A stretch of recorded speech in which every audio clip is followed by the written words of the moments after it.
Trainers, the creators of today, the protectors of tomorrow. Amongst a realm of uncertainty, these are the select that have been tried, tested, and true. Watch, then ask of yourself, do I train or still need to be trained?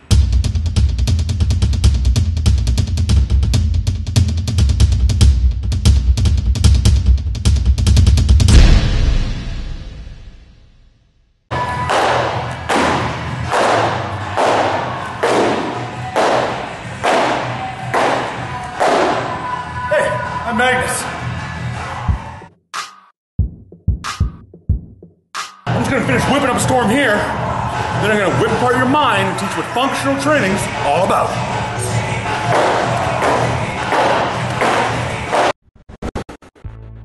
I'm a trainer and I love what I do. My ultimate goal is to one day have a training academy. This way I can help novice trainers learn how to make this a career, not just a job. First and foremost, the trainer would have to train me. I don't just want to know about the theory, but I also want to see what their practical skills are, both communication and how they relate to the clients. I'd give them not only some scenarios that they're going to run into, such as joint pain or even car accident victims. There's more to being a trainer than just a piece of paper. And what's on paper just isn't enough in my opinion.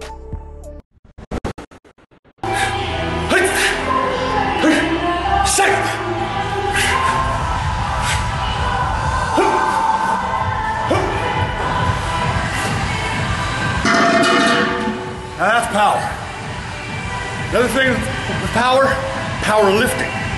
Unfortunately, most people have no idea what they're doing when it comes to powerlifting. Trainers, know your limitation, because if you don't know yours, how are you going to help us out? Unfortunately, when it comes to powerlifting, most people simply try to lift way too much weight. You gotta check your ego at the door. It's not how much you lift, it's how you lift it. Lift with your body, not with your eyes. Second most common mistake, people have a tendency to hold their breath throughout the range of motion.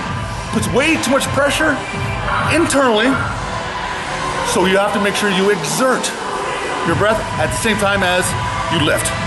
Basically, breathe out when you contract your muscles. Just remember, powerlifting is not about momentum, it's about movement. Hi, now today we're going to focus on a very little used part of the body, the hamstrings. One that I consider the most important part of any lower body workout, but unfortunately is all too times neglected.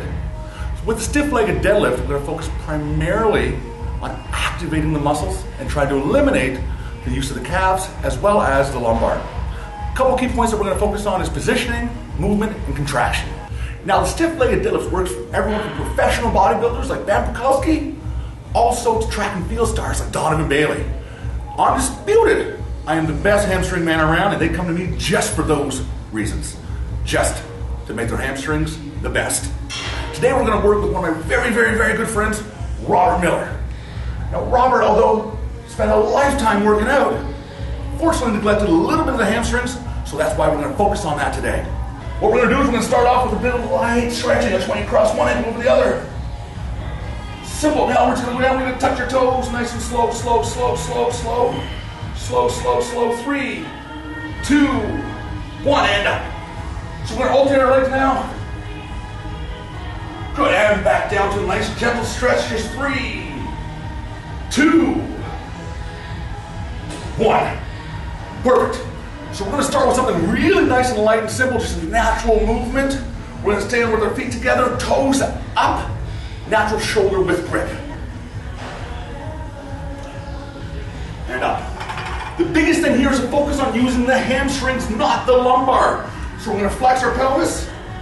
We're going to put a 5-degree bend in the knees. We're not going to lock them, we're not going to bend them, just a 5-degree bend. We're going to curl our toes upwards, and we're just simply going to bend from the hip. 3, 2, 1. So one of the biggest things we want to focus on is eliminating the use of the calf as much as possible. So we're going to elevate the toes, thus activating the hamstrings. We're going to bend from the hip, not the knee. So we're going to bend. Little straighter, little straighter, little straighter. Good. And down. just below the knee, and up and squeeze your thighs together. You want to squeeze it like it owes you money, nice and tight. And again, less bend in the knee, less bend in the knee, and squeeze your thighs together. It's not about the range of motion, it's about the movement itself. You gotta squeeze it. If you don't squeeze it, nobody will. Squeeze.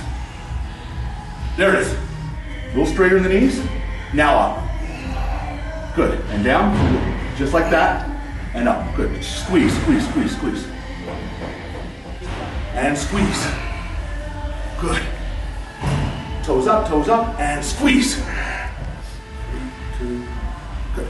All right. Perfect. So that's a basic stiff-legged deadlift. Nothing too fancy, but the basics work the best. Now, I can bring that to a whole nother level, a more extreme level, by simply using these weights right here. By elevating your toes and lifting up, it changes the angle. Changes the angle, makes it a little bit more intense. But for more on that, why don't you come see me? I'll take care of your hamstrings the way I take care of everybody else's. Wait, cut. Hold up. So trainers, just because it is that you physically displayed a measure of your skill, does that mean that you could also verbally relay your knowledge? Good afternoon, viewers. I'm Emilia, and welcome to another segment of Now You Know. Working out or engaging in activity. Sometimes the best type of motivation is having a close companion by your side. 36-year-old Greta asks, before my husband and I got married, we used to play volleyball and go kayaking together. Now it seems like he's just bored of anything I recommend. I could really use some new stuff to keep him intrigued. Well, Greta, let's speak to our fitness correspondent, Magnus, and see what he knows. Magnus? The key to training a male and female couple is to have each person perform different exercises at the same time, definitely within close view of each other. This way they feel as if they are actually working out together. I would choose exercises such as bent over row or a dumbbell squat. This way we don't have to take our time changing weights and we can implement active rest. This is great for cardio, and also it makes them feel as if they're working together. That's the most important thing, without impeding each other's personal performance. Working out together can be both competitive and motivating. It's a great bonding and building experience. Thanks, Magnus. Just remember, with whatever informed decision that you make, be it for exercise or fitness, there are different strokes for different folks. The key is ensure that both are willing. Keep searching because there are limitless things out there to try. If necessary, try a new thing every month until you find something both can agree on.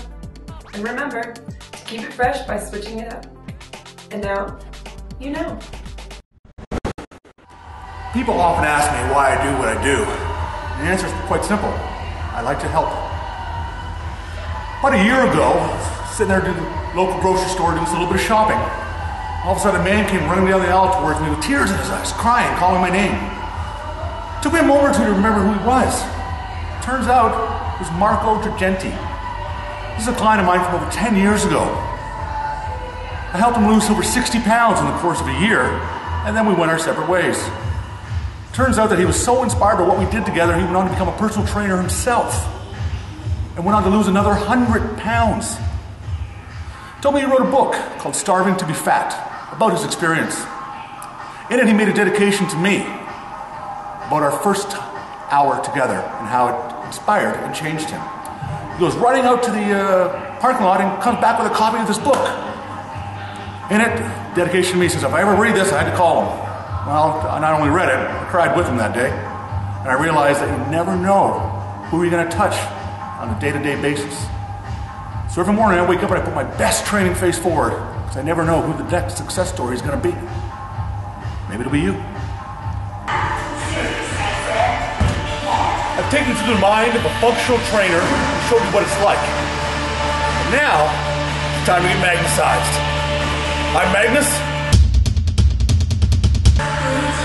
and I train.